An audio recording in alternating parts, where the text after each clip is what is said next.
is the 77 WABC minicast. Well, Kentucky, what is going on? There are 12 people running for the U.S. Senate for Mitch McConnell's seat.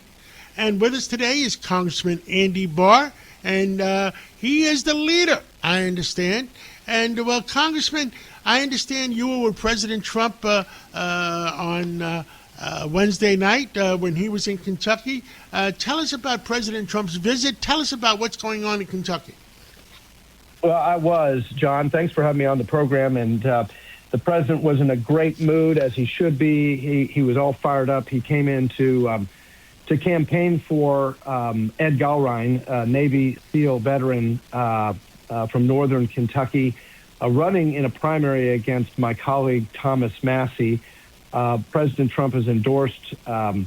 Gallrein. I have also endorsed Ed because the president needs not just patriots, but people who are going to be part of the team and not vote with Democrats against the president's agenda. The president was nice enough to recognize me and how I'd been, with him from the very beginning in his first term and worked to advance his agenda. And it was great to get him to enjoyed having him recognize my work with him as being part of the team. But the bottom line is we do have a thin majority in the U.S. House. We have a thin majority in the U.S. Senate. We need America First leaders who will stand with this president shoulder to shoulder to deliver on this agenda and stop the radical left from taking our country backwards. Well, you're 100% right. It's not about being a Democrat or Republican at this point. It's about the Democratic Socialist Party is trying to take over the Democratic Party, which is extremism on the far left, and that's not acceptable. I mean, and the American people have to realize it, that we need common sense, and it seems like even the common sense Democrats are afraid of the radicals. I mean, what say you? Well, absolutely. You just saw it with the State of the Union address when the president would ask a very simple, straightforward, one would think, straightforward question. Do you think that the job of the Congress is to prioritize American citizens or prioritize illegal criminal aliens? And stand up if you think we should prioritize American citizens. And the only people who stood up were the Republicans and I think Senator Fetterman from Pennsylvania, but every other Democrat refused to stand up. So, I mean, I don't think all Democrats are totally captive to the extreme far left, but that's what we're seeing in this country right now, that the Democrat Party has been largely overrun by a lot of these folks who want to repudiate our founding, who want to transform our country into something we don't recognize. That's why they want to open our borders and flood our country with people who don't understand our culture or inundate the country with poisonous drugs. It's why they want to teach our kids woke ideology in school as opposed to like the greatness of our country and the founding and celebrate the 250th anniversary of the Declaration of Independence.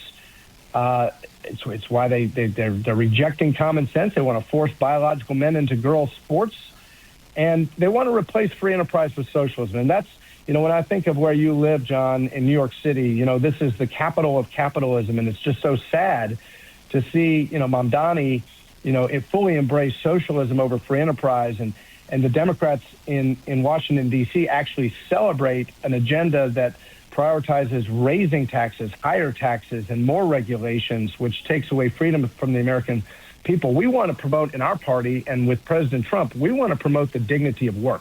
We do not want government dependency. We want the dignity of work because that is what delivers the American dream. And it's the same thing with this crazy this crazy obsession with climate change. The far left in this country use the fear of climate change to drive this irrational shift away from the most reliable energy, and they prioritize quote-unquote sustainability over American competitiveness. The fact is this president has restored American energy dominance. We see the spike in oil prices because of the disruption in the Middle East. But it's a good thing that we have a president who wants to, for the foreseeable future, secure have security in the Strait of Hormuz, but also to unleash American energy dominance so that we can power the technologies of the future and win the race for artificial intelligence dominance, for example.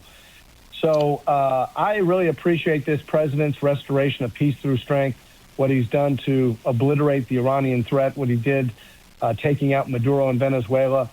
He has restored peace through strength, and the world is a safer place because of it. Congressman, there's 12 people running for the U.S. Senate in Kentucky, and you're the leader right now. Is that correct? Yes, there's 2 independent polls that were recently released that show me taking the lead. There are 12 candidates, as you said, but there's 3 of us really who are, I think, competitive. Maybe 4 of us who are competitive. But I'm very humbled that the people of Kentucky are starting to, get to know me and show that I'm the leader in this race, because they see, number one, that I have a track record of supporting the president and his agenda and being a close ally. They know I can be an even stronger ally in the U.S. Senate. They see that I have experience serving in Congress where I can hit the ground running on day one. There's no learning curve with me. I'm doing the job already. I can just do it for the entirety of the Commonwealth as opposed to just Central Kentucky in the U.S. House. And then finally, I'm battle tested. I represent the only purple swing district in the state. We do have a Democratic governor in Kentucky, so you can't take the general election for granted. It's a midterm election, which means that we have to take all of these elections seriously. But I blocked the Democrats' path. The only way a Democrat can win in Kentucky is to do it the way our governor did it. And he defeated one of my primary opponents, our former attorney general, by 19 points in my district. I've won that district, that purple swing district, 7 straight times. I flipped the seat from Democrat to Republican, and I've been fighting big government ever since. Nancy Pelosi has tried to defeat me in my congressional district year after year after year, millions and millions of dollars spent against me, but we've been able to hold the seat, and that's what we can do. Yeah. And I understand the primary is May 19th. Is that does it go to a runoff at that point, or is it just whoever wins? No, sir. It's first past the post, meaning I just need one more vote over the second place vote getter.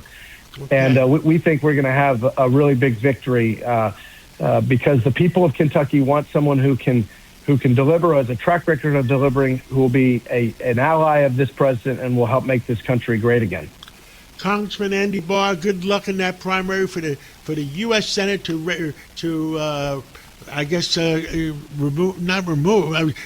replace Senator McConnell. And thank you so much for coming on this today. Thank you. Great to be with you, John. Thanks so much.